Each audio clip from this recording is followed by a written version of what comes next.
the director of the Franklin D. Roosevelt Presidential Library and Museum, and it is my pleasure to welcome you to the keynote address of our 10th annual Roosevelt Reading Festival.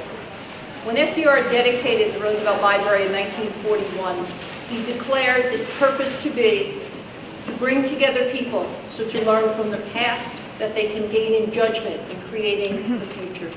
We think there is no better way of fulfilling his purpose than the Roosevelt Reading Festival. It is also our way of showcasing just how completely Roosevelt's vision for the library as a research institution is being fulfilled by a variety of authors who produce books of all kinds and on a wide variety of subjects. The work of the authors that have gathered here today is evidence that there is still much that can be learned and great inspiration drawn from the Roosevelt era. And through the generosity of C-SPAN, we're able to share our 10th annual Roosevelt Reading Festival with a grand audience across the country. None of this would be possible without the creative and dynamic staff of the Roosevelt Library and our generous and talented volunteers, and I thank them so much for their time.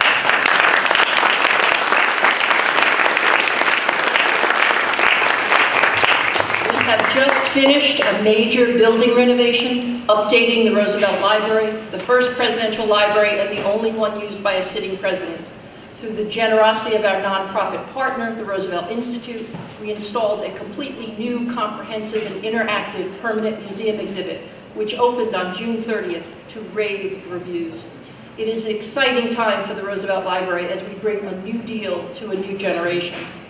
Our library and our new exhibits reflect the spirit of the Roosevelts, optimism combined with a single-mindedness of purpose, always carried out with good humor in the face of the greatest challenges. I hope all of you have the chance to see our new museum today and return with family and friends. And now it is my distinct honor to introduce our keynote speaker, Allida Black.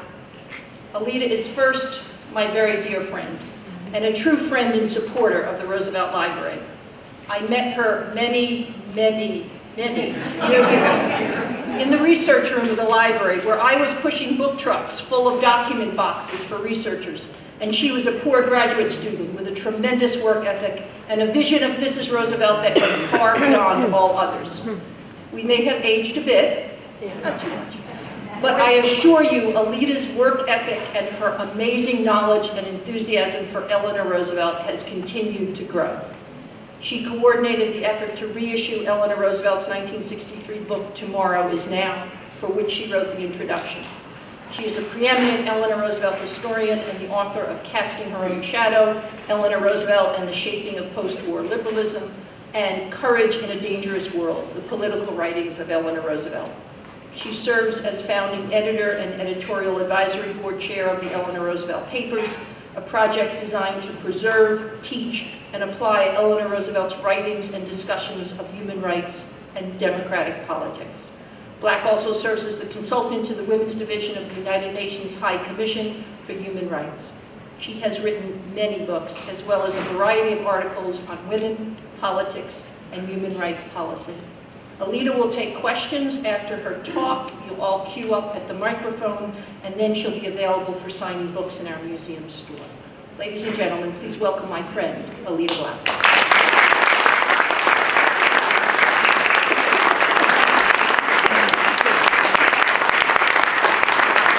Hi, everybody. I have been told that I have to stand behind the podium, which, if you know me, is very difficult. So I will promise Lynn that I will try to do this. I also want to say that I have waited all my life, and I am a proud 61-year-old, to see an exhibit like the one that Lynn and Herman and Bob and all of the staff of the FDR Library put together. It is stunning. It is the best political museum I have ever been in my life anywhere in the world.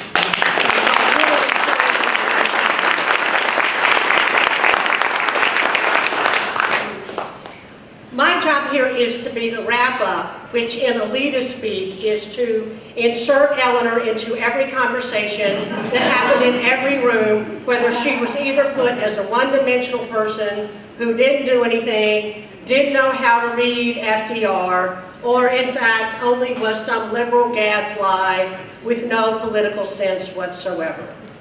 And so for me, the effort to get Tomorrow Is Now reprinted was a thank you note to her and a testament to her shrewd political sense, her ability to articulate the weaknesses of democracy, the failings of the United States, with complete and total love and candor and courage and an ability to motivate the American public to stand up, to look themselves in the mirror and say, this is my country, this is what we do right, this is what we are unprepared to face, and let's figure out how we can work together to address the problems that we want to sweep under the rug. And so for me, Tomorrow Is Now is her clearest, boldest, and most inciting work. She wanted us to stand up. She wanted us to charge the barricades. She wanted us to understand that compromise was good as long as we compromised up. That as long as we positioned ourselves in silos of political belief, that we would go backward, continue to be unready, in her words, to face the challenges that we as Americans owed one another at home and the challenges that we as Americans owed the world. And so before I talk a little bit about the book and the story of how she stayed alive to finish it, and why I think it is her manifesto, I would like to really thank Nancy Roosevelt Ireland. Because when you take a book that's in copyright, and a major publisher owns that copyright, it's very hard to get that copyright back. And this book was published. It hit the stands approximately 5 months after Eleanor Roosevelt died. And she wasn't around to hawk it. She wasn't around to go on Meet the Press or Face the Nation, or to do one of her TV shows, Prospects of Mankind, to talk about it. You know, none of the major book review editors like the New York Times or Publishers Weekly or Reader's Digest, a particular bone in my cross, and she helped hawk more Reader's Digest books than the law should allow, you know, really didn't pay any attention to this. And in my 25 years of looking at her, and we first met, can I say, in 1988, that this to me is her truest voice. And it is so incredibly relevant to every issue that we face today, ranging from what are we going to do about the Middle East and America's inability to understand different theologies, to what is the crisis in public education. As long as we tie public schools to property taxes, she says we'll have 3 tiers of schools in the United States. Schools that are falling apart, schools for kids whose parents have money, and private schools. Talks about race relations, talks about the revolution in communication, the revolution in technology.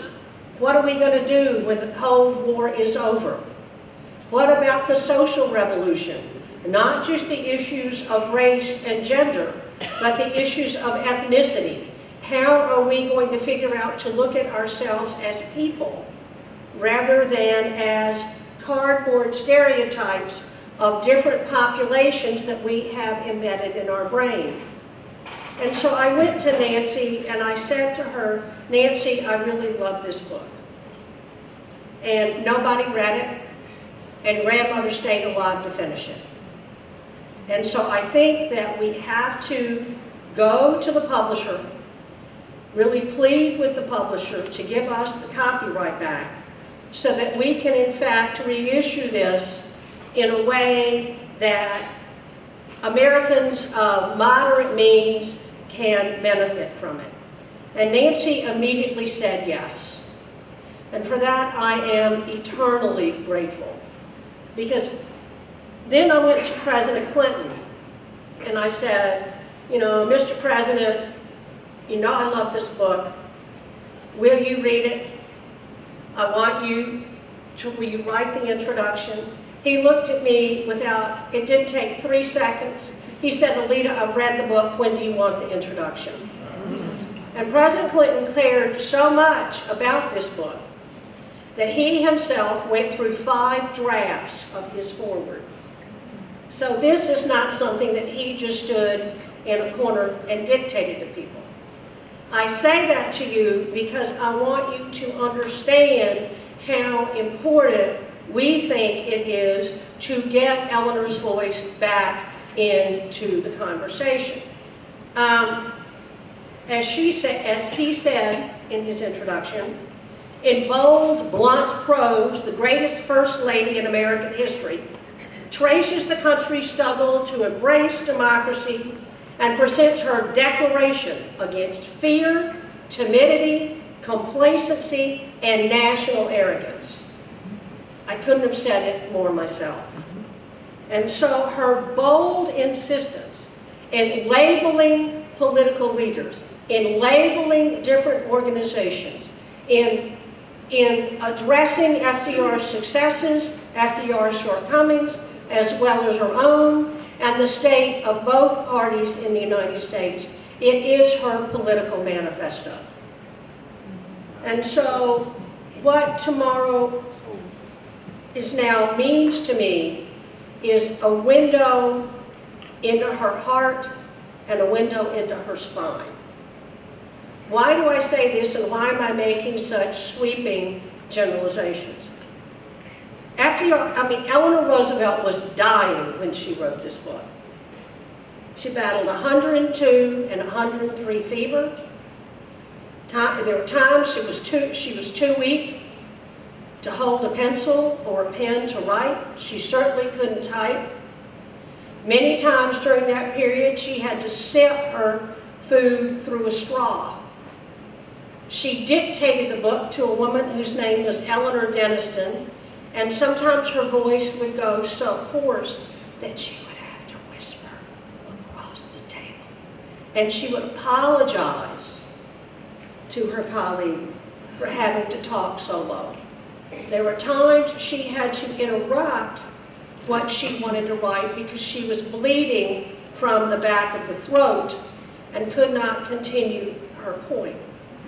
So what I would like to do is to bring her own words into this for a little bit and give you something from her. In the past, I have written of the era in which I grew up and of the experiences which shaped my life. From a lonely childhood in a caste-bound society with narrow traditions, through the crowded years of my husband's presidency, in which a Great Depression and a major world war brought sweeping change to the whole world, and finally of the years in which I came to know a great part of that work at firsthand and through my work with the United Nations, to learn that its destiny, like the tainted winds blowing over it, is common to all. I'm going to skip around. Now, however, I have learned to see that nothing of what has happened to me or to anyone has value unless it is preparation for what lies ahead. We face the future fortified only with the lessons that we have learned from the past. It is today that we must create the world of the future. To conclude it, once more we live in a period of uncertainty, of danger, in which not only our own safety but that of all mankind is threatened. Once more we need the qualities that inspire the development of the democratic way of life. We need imagination and integrity, courage and a high heart. We need to fan the spark of conviction, which may again inspire the world as we did with our new idea of the dignity and worth of free men. But first, we must learn to cast out fear. People who view with alarm never build anything. In the following pages, I have set down one woman's attempt to analyze what problems there are to be met, one citizen's approach to the ways in which they may be met, and one human being's bold affirmation that with imagination, with courage, with faith in ourselves and our cause, the fundamental dignity of all mankind, they will be met. So what did she set out to do here? The basic premise of Tomorrow is Now is that we are unready and unwilling to face the challenges that are ahead of us. That we are paralyzed by fear and political stereotype, that we focus on what divides us rather than what our common core is, not in a way to gloss over the differences, but in a way to say, this is a platform from which we must go forward. And so she looks at the fear of communism, which today you can easily insert the fear of terrorism. She looks at how we are unable to master the new means of communication. That television is a vaulted tool, but we must use television to entertain and to educate, and of course we must preserve free speech, but not to proselytize. She argues that radio is a medium that we all should respect and not abuse. She looks at the revolution in education, where we have battles over textbooks, where we have one-sided political debates in classrooms that encourage students not to think, but to regurgitate rather than to analyze. She encourages the study of foreign language. She encourages the study of foreign governments. She encourages the studies of different religions. You will never know what you believe, Mademoiselle Souvestre, Eleanor's great teacher, taught her, unless you can argue with equal conviction the position that is assumed by your fiercest critic. Now, I ask you, if 1/3 of the people who live in the city that I worship, Washington, D.C., or in any capital in all 50 states, embraced 1/10 of that, how much progress would we make? Let's look at the scientific revolution.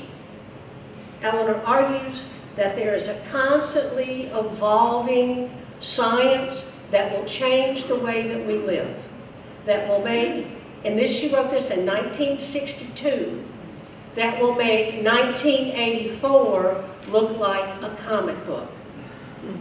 That until we learn to encourage scientific developments, foster new medical care, and in a way that will make that medical care accessible and affordable to all who need it, we will have failed science, and science will have failed us.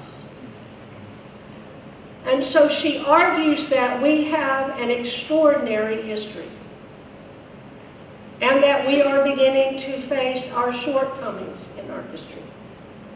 That race and ethnic prejudice and religious bias are the threads that will unravel American society, that will make us so weak that we will lose our position of moral leadership in the world.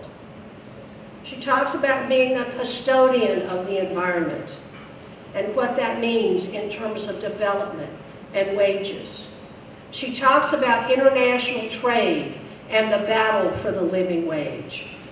She talks about our tendency to see human rights as siloed in only as only applicable to people who live off our shores and are the concerns of rich intellectual elites who want to tell the poor how to live. She said that is the height of American arrogance. Where, after all, the universal human rights began, they began in small places close to home. The field, the factory, the farm, the church, the synagogue. If they do not have meaning there, they have little meaning anywhere. And without concerted citizen action, they will disappear. So she is saying, without revealing all of the risks that she took, we have the greatest document in the history of the world, the Universal Declaration of Human Rights. It is a barricade to justice. It is what we need to arm ourselves with. It is our body armor that we must embrace to build our own country and to help the world advance. Because if we advance America by only focusing on America, as the world gets smaller and smaller with international travel, with revolutions in communications, the world will get smaller while the barriers between us increase. And so when she was dying, she wanted to get this out. When FDR died, Harold Ickes Sr., the longest-serving member of, with Francis Perkins, the longest-serving member of FDR's cabinet, and who was then Secretary of the Interior in Truman's administration, came up here to meet with Eleanor Roosevelt. They had a conversation right in front of the steps of the library. And he writes her back a recap of this conversation. And he has asked her to run for governor, to run for the Senate from New York, to be Secretary of Labor, to engage in great political organizing work. Major Ivy League schools are coming to Eleanor and say, "Will you be president?" And she turns them all down. And she writes Ickes, "You need not worry, my voice will not be silent." And as she aged and as she became more distant from the White House, she became more outspoken on the political impact that she had while she was in the White House. Because Eleanor Roosevelt covered all her tracks. Now, I love this woman. There's nobody in the world who knows me who doesn't know that. I have a picture of her almost in every room of my house except my toilet.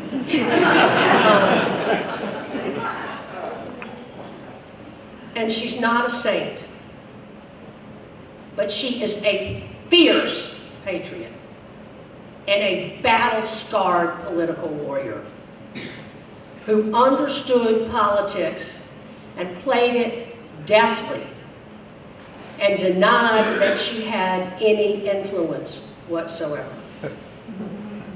She said, "I never changed Franklin's mind on anything. If you believe that, come to my house. I'll give you my address.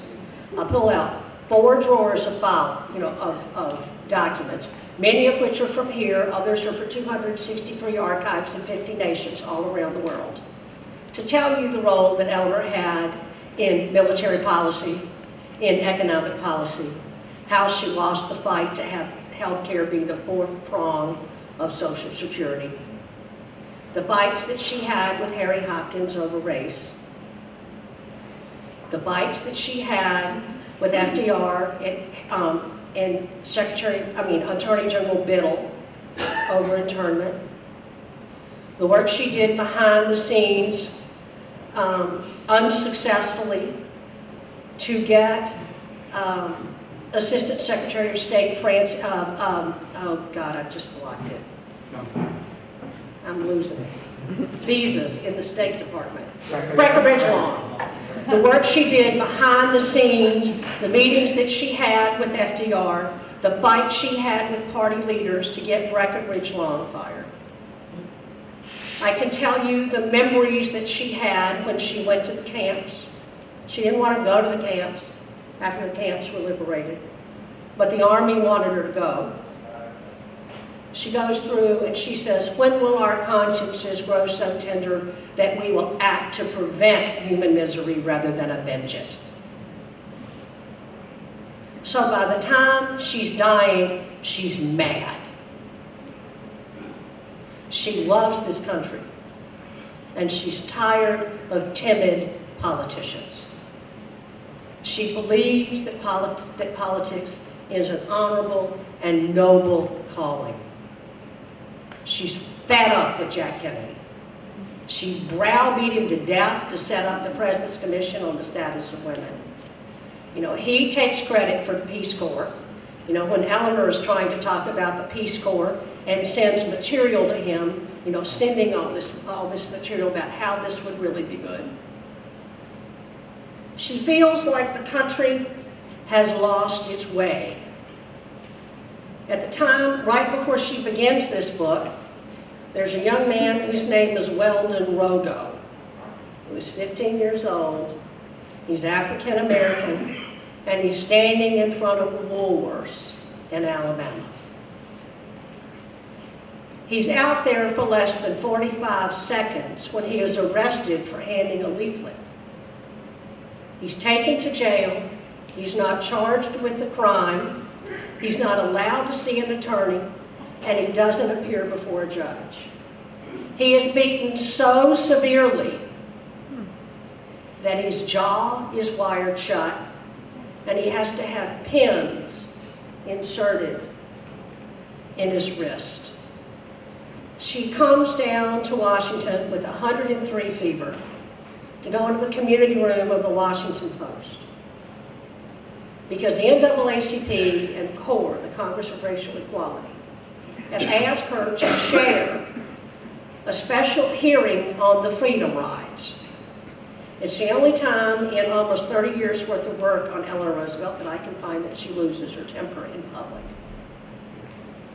And the purpose of this is to get the Kennedy judges, who are not holding the civil rights violators accountable under the law.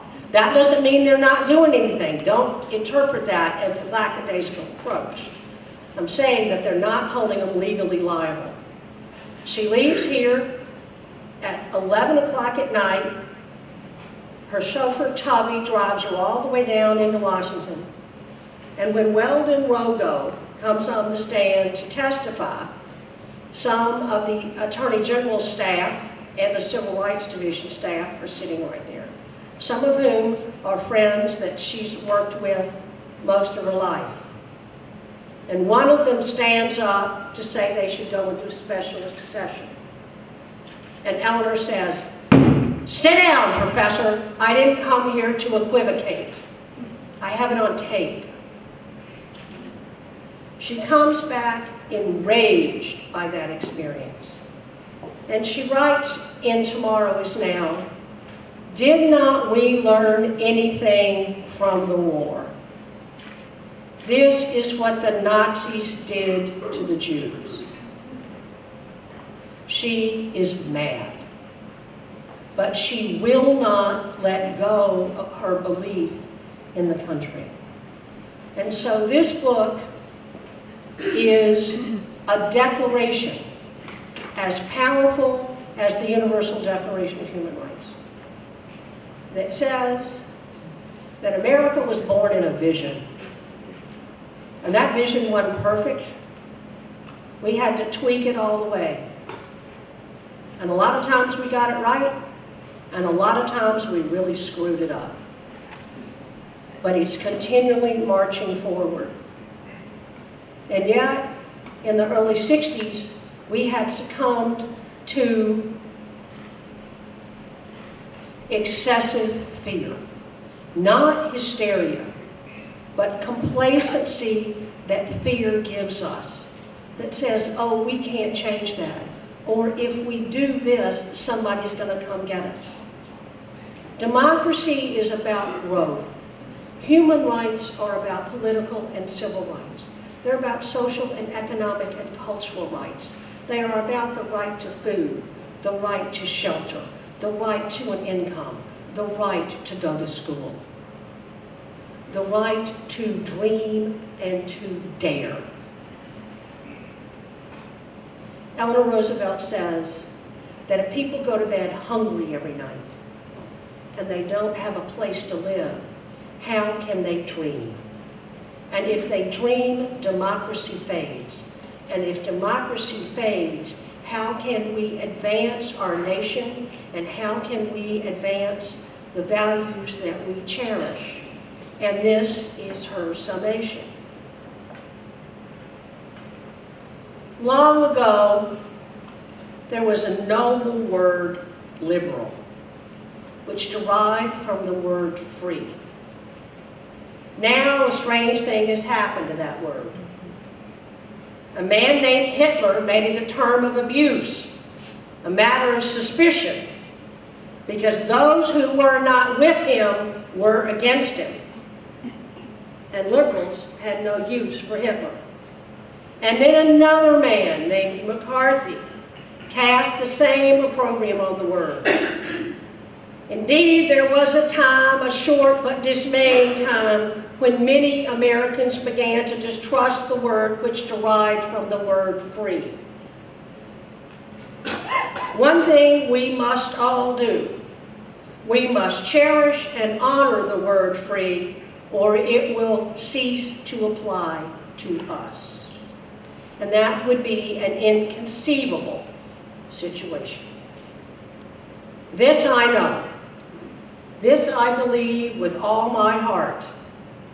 If we want a free and peaceful world, we can do it. If we want to make the deserts bloom and man grow to greater dignity as a human being, we can do it. But we must do it with courage, integrity, and a high heart. The last sentence that Eleanor Roosevelt will ever write for publication is in this book. The great labor leader, Walter Reuther, had come to say goodbye to Eleanor Roosevelt because he knew that she was dying. It was September, it was late August. He and his wife, May, had come to drop their daughter off at college. They go to Valkill to see her. She gets up out of bed to see him, sitting in the living room, and she's so excited to see him that when they leave, she asks the young woman who was staying in the house to bring her a bed tray and to look at the manuscript. And she's trying to turn the pages to get to the place where it stopped, where she wants to write this sentence. And it's hard for her.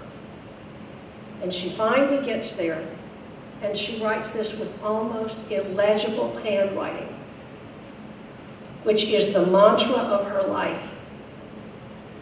And if we love our country, we should tattoo it on the inside of our eyelids. And this is what it says: staying aloof is not a solution. It is a cowardly evasion.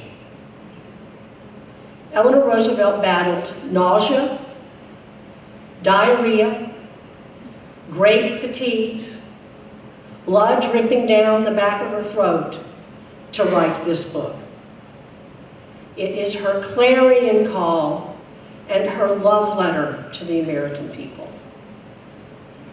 I hope it will become an American classic and inspire Americans the way it has inspired me and has inspired human rights leaders and young leaders around the world. And so I appreciate your attention very much, and I would be happy to answer any questions you might have.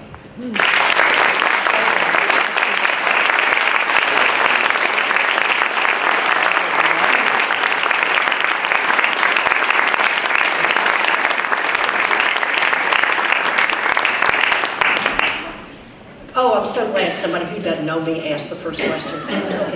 Many of us are really interested in Eleanor Roosevelt, so I'm sorry to change the tenor of this question, but I read in a book, because I was interested in misdiagnosis in medicine, that Eleanor Roosevelt was misdiagnosed. And I wanted to know what she died of, and is that true? And the other, in Professor Richard Brighton's lecture, he quoted someone who met with her at the end, and he said that she was virtually alone.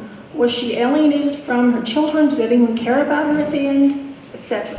I disagree with the characterization that she was alone. She was misdiagnosed. It's a complicated case, but she died of tuberculosis, a weird strand of it. But it's very, and I'm not trying to get in who diagnosed what and all that stuff. I mean, she had a very strange condition. Eleanor Roosevelt was angry when she died. She loved people a lot. She had incredible friends, Edna and David Goravich, Joe and Truda Latch, her children. But she was angry. She felt like she had risked herself and basically dedicated her life to this, and her husband died for it. And people, especially elected officials and young party leaders, had dropped the ball. And so part of this comes from the story of when Adlai Stevenson goes to read to her in the hospital. And it's the day of the missile crisis. And he's trying to read the New York Times to her, and she says nothing makes sense, and she rolls over. So she's lonely, not because she doesn't know people, not because she doesn't love people, but she's trying to say, where are the leaders? And this is a woman who braved assassination attempts, who traveled without Secret Service, who wrote 8,337 columns, 27 books, 556 and counting articles. And the only time she ever fired anybody was when they signed her name to something that she didn't write. And she's trying to see, she pins her hope on young people. And this book is really written to the young, to step up to the plate. And she knows she's dying, and she's done all she can. And she lets go. That answer your question? Well, I wanted to know, how could she have been misdiagnosed? Did she not? I can't answer that. Okay. I mean, there are a gazillion articles written on it, but, I'm not a physician, so. Yes?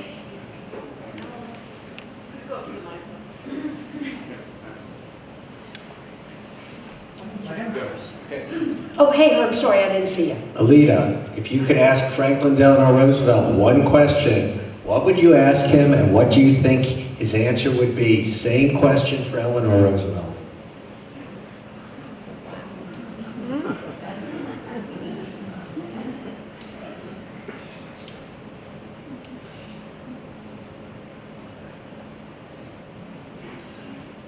It would be the same question to both of them. How did you possibly have the courage to keep faith when you saw every day that it wasn't working, and you had to send people to die to make it work and to fight for it, and to build a country, and to see the huge despair of the Depression? We say 25% unemployment. That's bunk. That is bunk. We're just getting unemployment statistics. It's more like 40%. Half of every mortgage in the United States was either in foreclosure or one payment away from foreclosure. Race riots were pandemic. People blamed themselves. So you take that, you deal with the struggle to implement the New Deal, and you see the New Deal work. But at the same time, you know that if you have 8 million people at work, there are 8.5 million people out there who have no income, who have no job. Think about what it's like to understand that you have to fight a war and the Congress is not there. The draft passes by one vote. One vote. Lend-lease, we think, happens in a vacuum. It doesn't happen in a vacuum. It's the third step that FDR takes. You know, he almost breaks the law to do it. And to live with what he knew the casualties would be. Guam had a better Navy than the United States. Our soldiers threw softballs for grenades. They carried rifles to train with that were made out of balsa wood. He knew people were going to get slaughtered. Eleanor knew that too. And Eleanor took it in a very different way because FDR was in the White House. He had to stay there. Eleanor went everywhere. People tried to kill her. They shot at her like they shot at FDR after he won the election and before he became president. She will have the largest FBI file in American history. She saw the Klan go after her. They tried to kill her. They firebombed trees outside of where she stood. They wrapped dynamite around the axles of her car. They did not stop. And if we understood that, imagine what we could do. Did I answer your question, Herb?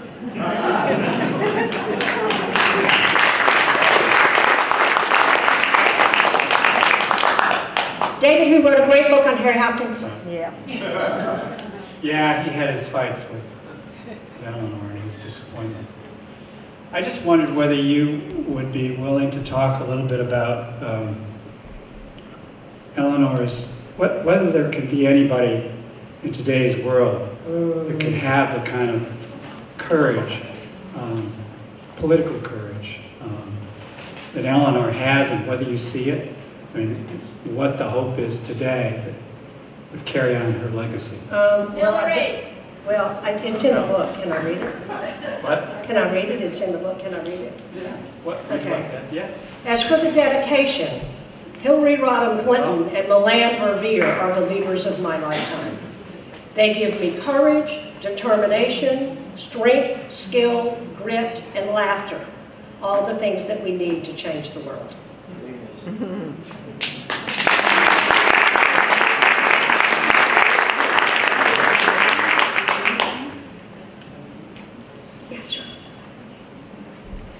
Like you, I'm quite fanatic about Franklin and Eleanor.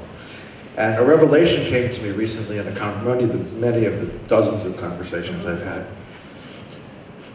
Franklin Roosevelt's polio was considered by many to be a defining moment in his life, essentially giving him some degree of humility. But the revelation that came to me is actually it was more of a defining moment for Eleanor, in that because of Franklin's illness, she was forced to come out of her shell. And I just wondered what your thoughts were. I disagree. Okay. I think Jeff Ward is brilliant. I think his books on FDR polio will stand the test of time for generations. I think the film in the library which Jeff wrote and narrated is pitch perfect and incredibly revealing. It's folklore that Eleanor became political because FDR got polio. They had already redefined their relationship. She had already begun to be political and to go out and to resume the work that she had done in the settlement communities, which was, in some ways a dilettante effort, but she learned a lot. And World War I really was the defining thing for Eleanor, because she understood the sacrifice that the soldiers were going to face.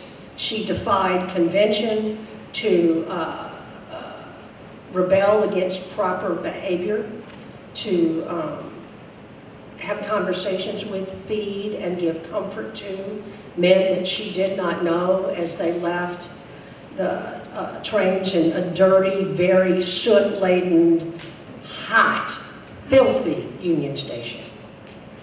She became more acquainted with international women. She helped translate for the International Conference of Working Women in Washington. She began to see the importance of women's suffrage, which she didn't yet before. She learned to create her own life for herself in a way that allowed her to rebel and not have to go around and leave calling cards for everybody. And then at the same time, the discovery of Franklin's love for Lucy Mercer. Notice that careful thing. We do not know it was an affair. We do know that that they loved each other. You know, when they came back to reconcile, and he takes her to London and to France after the war, when he goes to investigate the conditions of the American fleet, it has a profound impact on her. She goes to hospitals, she goes to battlefields, she sees unburied soldiers. She sees decimated towns where there are just sticks, you know, burned sticks that are left. And so she comes home from that determined to work to prevent that. And so she begins to reach out to Carrie Catman Chaff. And she becomes more acquainted in an intimate way. I mean, in an intimate trust, friend way, as much as you can as much as she could transcend the barriers of class with immigrants and with labor, and especially with working women. And so it is a story that the Roosevelts created to give Eleanor the political cover that she needed to have to go out and help keep his career alive.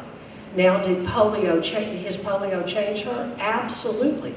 She was terrified by it. Terrified for him, and terrified that she was going to lose this independence that she craved in a way that would confine her to the bedroom upstairs in the house. But she was already at it before then.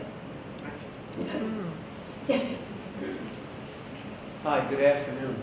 I wanted to first of all thank you for your comments about Eleanor today. It was terrific. I'm really intrigued by your comments on public education. As a high school history teacher, I've become afraid that while I know that corporations like Mobil and Exxon are talking about the role of science, education, and math, that I'm worried that we lose a sense of our history. And I look around the room and I see some very interested people and some great, provoking, thoughtful questions. But I am concerned about the missing numbers of young people. You know, I think we need to carry this message through to young people, more so perhaps than anyone else at this point. And so to follow up with that, in terms of her views on public education, is there an ideal, is this book, her last book, the best subject for her to read on public education, or is there on her views? Well, I mean, she certainly talks about public education here. There are countless My Day columns on public education, and there are speeches that she gave on public education. This book, it is Eleanor writing to juniors, seniors, underclassmen. I opted to go with Penguin Classics in paperback so that it would specifically be targeted to that community. And there are teaching guides that go with it, and I Skype into any classroom that will have me. Oh, terrific. Well, thank you. We're going to try to follow up with that. Okay, Thank you very much. God, you're so quiet. Who disagrees with me? Oh, come on.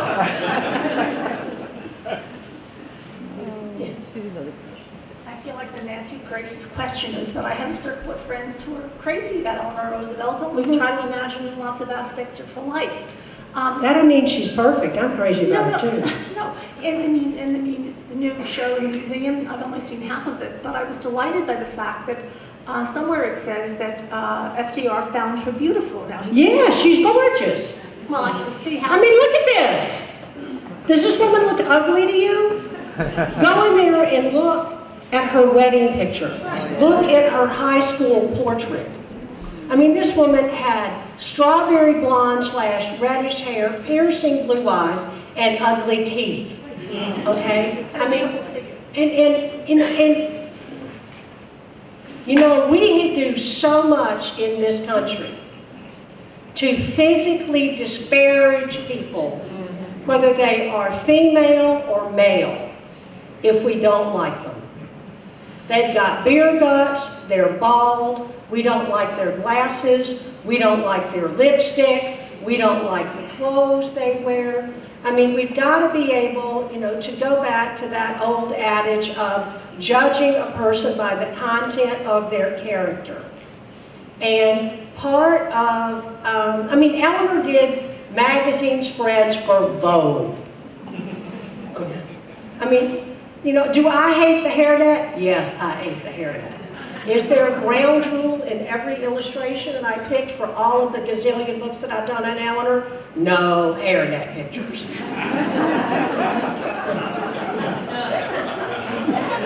But, you know, but that doesn't mean that she's ugly. And so when I go into classrooms who don't know her at all, and, you know, whether they're kindergarten classrooms or third grade classrooms or, you know, inner city high schools, you know, I say, okay, let's get past this. I know everybody looks at this and they see an ugly, dead white woman, and why should I care about her? And so once you get that out there and you talk about what she did, then you get past it. I wasn't addressing that. My real question was two things. One, did FDR's mother give him a hard time, number one? I mean, he was in college when I think they began courting or dating or whatever. And two, it was pretty wonderful for FDR to be able to see her apart. I'm sure not everybody considered her beautiful, but he did. So what does it say about him? That he was smart.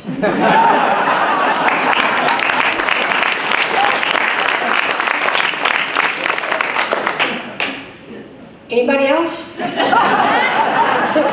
wait, we gotta share it. Okay. Switching The second gears. I've read that Eleanor was a dry for Prohibition. Is that correct? I'm sorry. That Eleanor was for Prohibition, the 18th Amendment. Oh, yeah, Yeah. a dry. I'm sorry, that's Yeah. a hearing aid sometimes to the word. Her father was an alcoholic. He died of alcoholism and addiction to narcotics.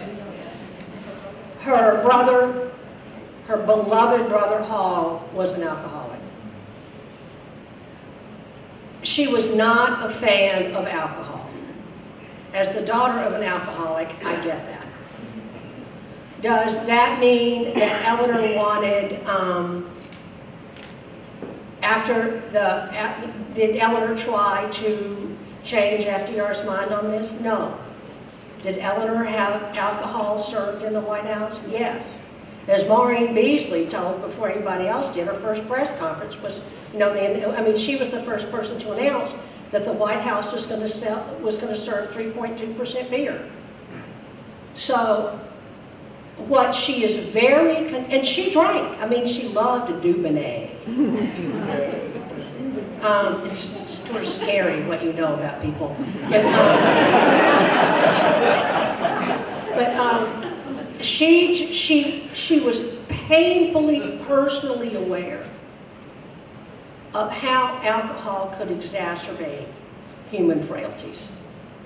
And so she'll write columns later on, you know, moderation, and in her question and answer columns, you know, should my daughter drink, should my son drink? I mean, she's not saying don't drink. She's just saying be careful, watch what it does, and don't fall in love with the bottle. Did that answer your question, Tim? How supportive was she, like, for enforcement efforts during the... No. Last question. Oh, hey, Hannah, yeah. You mentioned a couple times and made a point of pointing out that Eleanor Roosevelt wasn't perfect, and so I was wondering if you could elaborate on what you thought some of her flaws were. Thank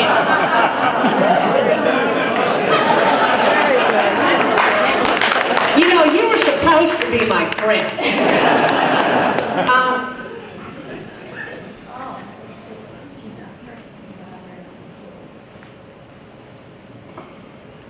There's sometimes when you want somebody that you admire so much, who sees it and wants to speak out against something, to go ahead and do it. And to say to your husband, the president, I don't care. I'm going to say it anyway. And so the things for me, the two things that are the hardest for me, the first is internment. But I have to be very clear about this. Eleanor was diametrically, unequivocally, publicly, very, very publicly opposed to internment before FDR signs the executive order. The day after FDR gives the great day of infamy speech, which was the day after Eleanor Roosevelt went on the radio to talk to the American people about Pearl Harbor. It was her voice they heard first. They hear his phenomenal speech the next day. Hers wasn't shabby either. It's in the new exhibit too. She gets on a plane to fly from Washington, D.C. They're going to refuel in Chicago, and she's with LaGuardia, and they're going to go to California. They hear all these rumors fanned by the Hearst newspapers that there are Jap subs in San Francisco Bay. So Eleanor reroutes the plane, and they go to San Francisco. And where does she go? Into Japanese American communities. She appears with Japanese Americans in major rallies. She goes to Tacoma, Washington, and stands in a major, this is no time for hyphenates, we are all American rally. She talks to Justice William O. Douglas, who's already on the Supreme Court, to get arguments that she can use with Attorney General Francis Biddle and FDR against internment. Okay, she is very publicly opposed to internment. But when FDR signs the executive order, Eleanor is silent. However, about 20 months after that, there are riots in the Manzanar camps. Eleanor is in Arizona visiting her daughter, and Harold Ickes tells the president that, quote unquote, the camps are hemorrhaging to death. And so FDR asks Eleanor to go to the camps. She goes to Gila River. And she also meets with a man whose name is Togo Tanaka, who was one of the organizers of the Manzanar riots. They have a long conversation. They continue to correspond with each other. Some of the correspondence which was, destroyed. We only have snippets of it. And she writes a very painful article called In Defense of American Sportsmanship. And for every argument that she gives for internment, she gives one against it. And you can see how profoundly conflicted she is. She fights with FDR to adopt Japanese American families legally. She has Japanese American pen pals in the camps. She sends packages to the camps. She has correspondence with Justice William Denton in California, who was the dissenting judge in the Karamatsu case, to try to use his dissent argument to FDR. And she doesn't make that publicly. She finally splits with FDR in '44 and comes out against it. Okay, but there's that very painful silence. And you can tell how distressed she is, because she writes, "It chills my soul to think of American children behind barbed wire." And so you can see how it's written.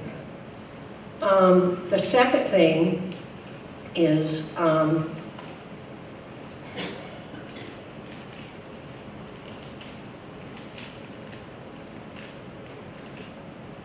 it's hard to explain, but it has to deal with some internal, behind-the-scenes deliberations about how to get Breckenridge Long fire. And Breckenridge Long, it was a very old political ally of FDR and played a huge role in his nomination in 1932. And she has developed relationships with what we would, 5 years later call Zionists. And she is appearing in synagogues, especially in communities where there have been violence. And so what she's doing is this dance. This dance between using, not assailing the government's temerity in refugee policy in my day. But she's making it very painfully clear on the ground where she stands. And she has a frank made with her, do you know what a frank is? It's like a dog tag with your signature on it. She has a frank made with that, and she gives it to people in Europe who are trying to buy people's freedom. And I just wish she had been more public about that, but that is irrational Allida who wants her to be a demigod, But that doesn't mean that I'm not disappointed by it. Does that make sense?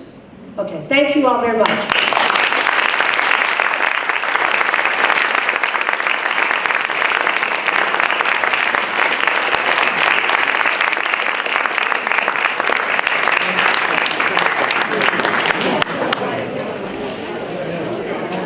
I gotta get that.